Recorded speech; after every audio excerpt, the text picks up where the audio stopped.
सभी का स्वागत है मेरे चैनल ट्यूशन टीचर में। मैं प्रीति कौल आज आपको सिखाऊंगी lesson the life cycle of animals. ये मेरा लेक्चर नंबर 2 है और लेक्चर नंबर 1 में मैंने मेटामॉर्फोसिस पेज नंबर 3 तक आपको एक्सप्लेन कर दिया था और अभी इस लेक्चर नंबर 2 में मैं मेटामॉर्फोसिस इन अ बटरफ्लाई से स्टार्ट करती हूँ।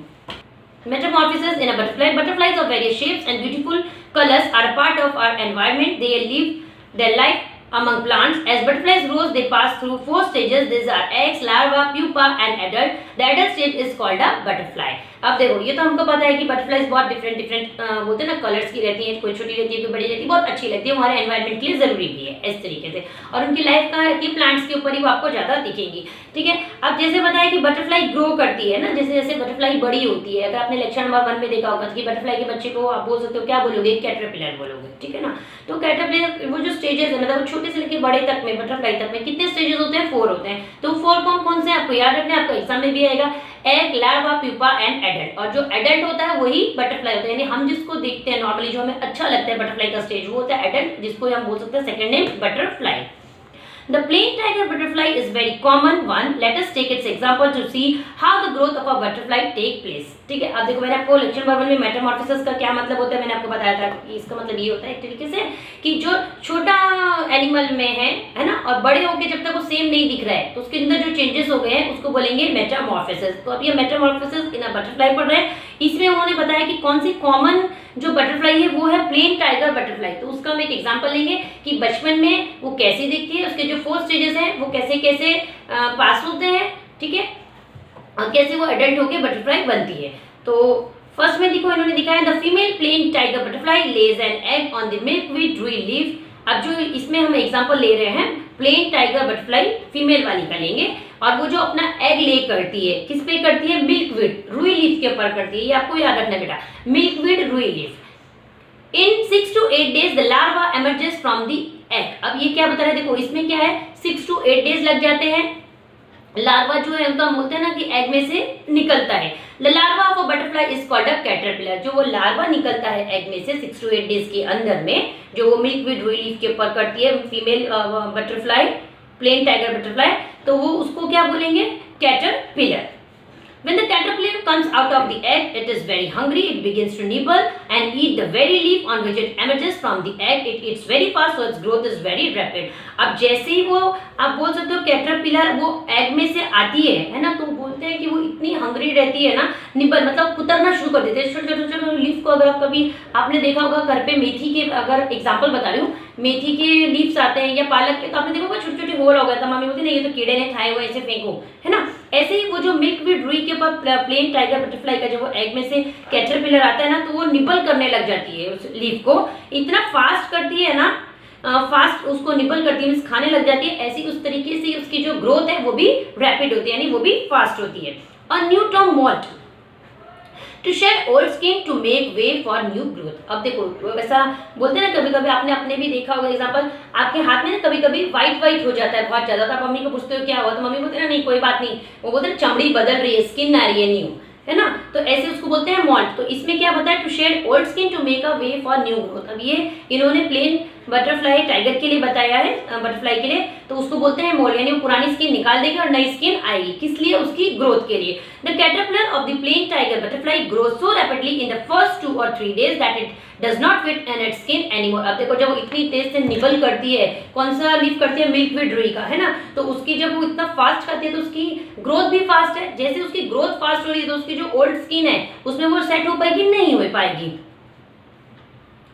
But under the old skin, a new loose skin is formed on the growing caterpillar। अभी इसकी जो old skin जो होती है उसके अंदर ही, उसके अंदर बोलते हैं ना न्यू स्किन लूज बोल सकते हैं ना। आपने अगर कोई बच्चा देखो होता है उसकी स्किन काफी लूज होती है, किसी स्किन कैसी टाइट होती है, ऐसे ही वो बता रहे जो उसकी जो न्यू ओल्ड स्किन के अंदर ही न्यू लूज स्किन ग्रो करनी शुरू कर देती है। Then the caterpillar sheds the old skin that it's moult. अब जैसे ही उसकी न्यू स्किन अंदर बन रही होती है तो क्या करती है, जो पुरानी ओल्ड स्किन होती है उसको शेड कर देती है, उसी को बोलते हैं मोल्ड। यानी वापस रिपीट कर देती हूँ कि पुरानी स्किन को हटा के नई स्किन को अपने बॉडी में लाना। ठीक है, again it begins to gobble up the leaf and continues to grow rapidly. In 2 or 3 days it molts a second time. In this way it molts 4 times. It remains in the caterpillar stage for 10 to 12 days। अब ये कुछ नहीं है, सिर्फ आपको वैसे ही याद रखना है। अब वापस वो गॉबल अप यानी वापस क्या करती है, जब वो न्यू स्किन अपनी ओल्ड स्किन उसने निकाल दी है ना, और न्यू स्किन आ गई, उसके बाद जो जिस लीफ पे रहती है ना उसको फटाफट से निगल लेती है। पहले क्या करती है, निगल कुतरती है जैसे छोटा छोटा, क्योंकि छोटे, बाद में तो डायरेक्ट निगलना, गॉबल अप करती है। ठीक है, जैसे जैसे वो गॉगल अप करती है फटाफट से लीफ को, ऐसी उसकी जो ग्रोथ है वो भी बहुत फास्ट हो जाती है। ऐसे 2 से 3 दिन के अंदर में ना वापस वो मोल्ड करती है। वापस मोल्ड का मतलब क्या हो गया, जो उसकी अभी पुरानी से नई स्किन थी, फिर नई स्किन में उसने इतना फास्ट गॉगल अप कर लिया लीफ, फिर वो स्किन को शेड कर देती है और न्यू स्किन फिर आ जाती है। ऐसा वो कितनी बार करती है, अपनी स्किन जो स्किन है उसको मोल्ड कितनी बार करती है, 4 times. It remains in the caterpillar stage for 10 to 12 days। यानी जो फर्स्ट पेज पे हमारे गया, अगर आपने लेक्चर 1 में देखा होगा, तो जो कैटरपिलर है वो कितने डेज तक उसी स्टेज पे रहते हैं, 10 to 12 डेज। ठीक है, just before the last molt the caterpillar waves a button of a silken thread on a stalk or a leaf and hangs itself from it. When it molts, this time it forms a pupa, which is the next stage of its growth. The pupa of a butterfly is called a chrysalis। ठीक है, अब देखो यहाँ से आपको फिर समझना है, जब कितने टाइम मोल्ट करेगी, 4 टाइम्स मोल्ट करेगी। जब ये फोर्थ टाइम पे जब मोल्ट करने वाली होगी ना, तब वो एक तरीके से आप बोल सकते हो वीव्स, यानी बुनने लगती है, एक तरीके से बटन टाइप का वो बता रहे हैं, सिल्कन थ्रेड का कैसा स्टॉक। अभी अगर आपकी इमेज पे भी देखोगे ना, यहाँ पे क्रिस्टलिस लिखा है लेफ्ट साइड में, फर्स्ट इमेज, छोटी सी जो ग्रीन बॉटल जैसा लग रहा है कि स्प्राइट की बॉटल हो, है ना, इस तरीके से लग रहा है। तो किस पे करती है, स्टॉक, यानी आप बोल सकते हो जो लीफ जहाँ से हम पकड़ते हैं ना, जो लीफ हम पकड़ते हैं उसका जो नीचे की डंडी होती है, डंठल बोल सकते हो, डंडी, उसको बोलते हैं स्टॉक पे बनाएगी या किसी लीफ पे वो हैंग करेगी अपने आप को। ठीक है, यहाँ पे देखो नीचे की तरफ वो लटक रहा है। जब वो इसको मोल्ड करती है ना, तो उसमें से क्या फॉर्म होता है, प्यूपा। ठीक है, ये उसका कौन सा नेक्स्ट स्टेज होता है, किसका, बटरफ्लाई का। The pupa of a butterfly is also called a chrysalis। आप इसको pupa को और भी क्या बोल सकते हो, chrysalis।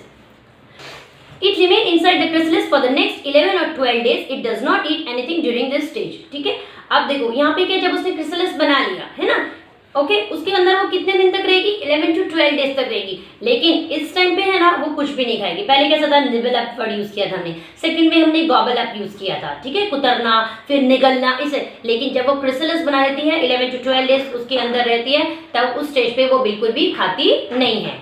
However, inside the chrysalis, important changes take place in its body। The growth of the plain tiger gets completed inside the chrysalis। अब देखो इसके अंदर जब वो रहती है ना, तो उसके अंदर बोलते हैं ना बहुत सारे चेंजेस होने लगते हैं, जो हमको तो नहीं दिखाई दे रहे। जैसे मैंने आपको बोला ना कि एक तरीके से उन्होंने कुछ ऐसा हैंग करके बनाया है, जैसे स्प्राइट की बॉटल टाइप की लग रही हो, अगर आपको वैसे बोले ग्रीनिश टाइप का, वो हमको नहीं दिख रहा, लेकिन उसके अंदर चेंजेस हो रहे होते हैं। और उसके जो भी मतलब वो बटरफ्लाई का जो रूप होगा, कौन सा, हम बटरफ्लाई के बारे में पढ़ रहे हैं, प्लेन टाइगर बटरफ्लाई के बारे में पढ़ रहे हैं, जो भी उसके अंदर चेंजेस है वो इस क्रिसलिस के अंदर हो जाएंगे। Then the adult butterfly emerges from the chrysalis. Yes, अब इसके अंदर से जो एडल्ट बटरफ्लाई है, एडल्ट वाला जो स्टेज था, उसी को हम बटरफ्लाई बोलते हैं, अगर आपने लेक्चर नंबर 1 में देखा होगा तो, है ना। तो इसमें से ही, ये क्रिसलिस में से ही प्लेन टाइगर बटरफ्लाई एमर्ज, मतलब उसमें से निकलेगी। It now has 4 attractive wings and 6 long legs. अब उसको विंग्स कितने होंगे, यहाँ पे बताया इन्होंने, 4 विंग्स होंगे और 6 लॉन्ग लेग्स होंगे, उसके जो पैर होंगे लंबे होंगे। और butterflies go through this stages of growth. अब देखो इन्होंने बताया कि जो भी बटरफ्लाई का ग्रोथ होता है वो इसी तरीके से होता है। डू यू नो, देखो एडल्ट बटरफ्लाई, यहाँ पे butterfly emerges from its chrysalis, ऊपर के पेज पे देखो दोनों दिखाए हैं। ठीक है, कि पहले वाले में ऑरेंज टाइप का शेड है, रेड है, और बाद में जब उसमें से बटरफ्लाई धीरे धीरे बाहर आ रही है, तो ये देखो कितनी सुंदर सी बटरफ्लाई निकल गई। पहले वाले स्टेज में थोड़ा अच्छा सा नहीं लग रहा है इमेज, लेकिन बाद में एडल्ट बटरफ्लाई बहुत अच्छी है, और जब हमारे प्लांट्स पे आके बैठती है तो बहुत अच्छी लगती है। जब भी आप देखेंगे तो आप इस लेसन को धीरे धीरे रिवाइज करते रहेंगे। जब कुछ भूल जाओ तो क्या करेंगे, वीडियो ऑन करना चाहो तो वीडियो ऑन करना, नहीं तो टेक्स्ट बुक खोलना और उसको चेक कर लेना। Do you know, for each type of butterflies, the type of plants on whose leaf its female will lay eggs is feed। अब देखो ये जो हमने पढ़ा है, ये प्लेन टाइगर बटरफ्लाई के बारे में पढ़ा है। बटरफ्लाई बहुत टाइप की होती हैं, लेकिन आपको सिर्फ प्लेन टाइगर बटरफ्लाई का एग्जांपल दिया है। बाकी की जो बटरफ्लाईज हैं वो कैसे ग्रोथ करती है, उनके भी अलग अलग लीफ डिसाइड हुए होते हैं। ऐसा नहीं होता कि कोई भी बटरफ्लाई किसी भी लीफ के ऊपर जाएगी और एग ले करेगी और इस तरीके का प्रोसेस होगा, ऐसा नहीं होता है। The time of the larva take to emerge from the egg is different for different type of butterflies। There is a great variety in caterpillars। Different types of caterpillars are of different colors। Their body is long। Many types of caterpillars are hairy।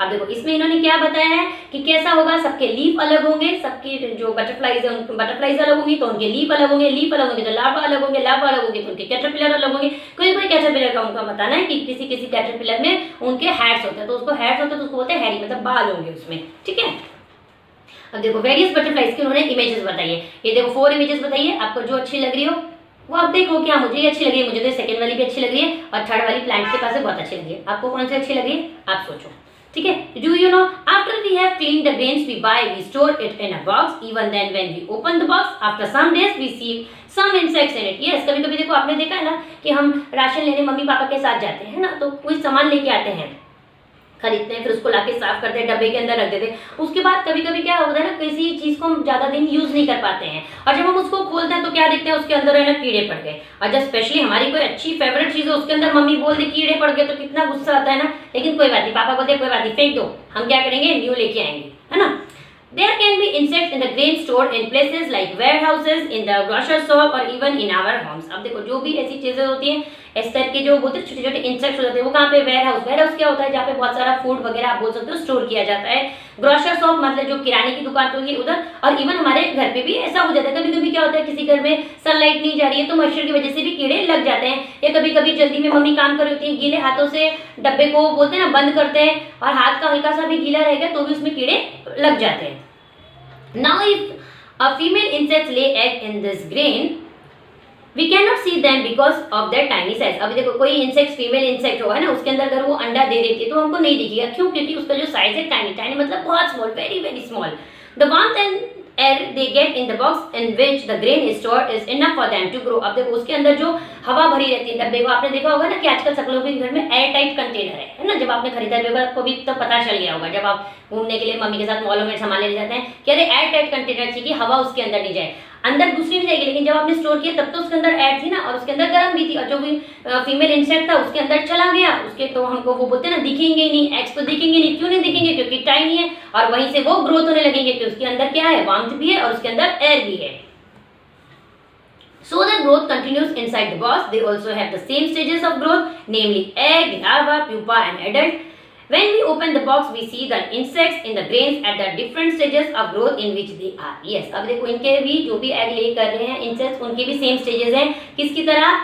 Butterfly की तरह, जो मैंने lecture number 1 में बताया था, egg, larva, pupa and adult. अब जिस stage पे आप बॉक्स को खोलोगे, अगर आपने बहुत टाइम बाद खोला तो एडल्ट में वो इंसेक्ट जैसा दिखता होगा वैसा दिखेगा, उससे थोड़ा पहले खोलोगे तो प्यूपा का दिखेगा, वैसे खोलोगे तो लार्वा। एग तो जल्दी से दिखेगा ही नहीं, लेकिन एग से थोड़ा सा वो लार्वा की तरफ जरा आपको लगेगा ये व्हाइट व्हाइट क्या है, ये गंदा सा क्या है। कभी कभी आपने देखो पीली मूंग का, अगर आपने देखा होगा, एग्जाम्पल बता दूं, पीली मूंग में कीड़े बनने आते हैं तो एकदम इकट्ठी सी हो जाती है, उसके अंदर से गिंडार टाइप की व्हाइट से कीड़ा टाइप का दिखता है। तो इसीलिए उन्होंने बताया कि जिस स्टेज पे आप जैसा देखोगे उस तरीके के इंसेक्ट का वो रूप आपको दिखेगा।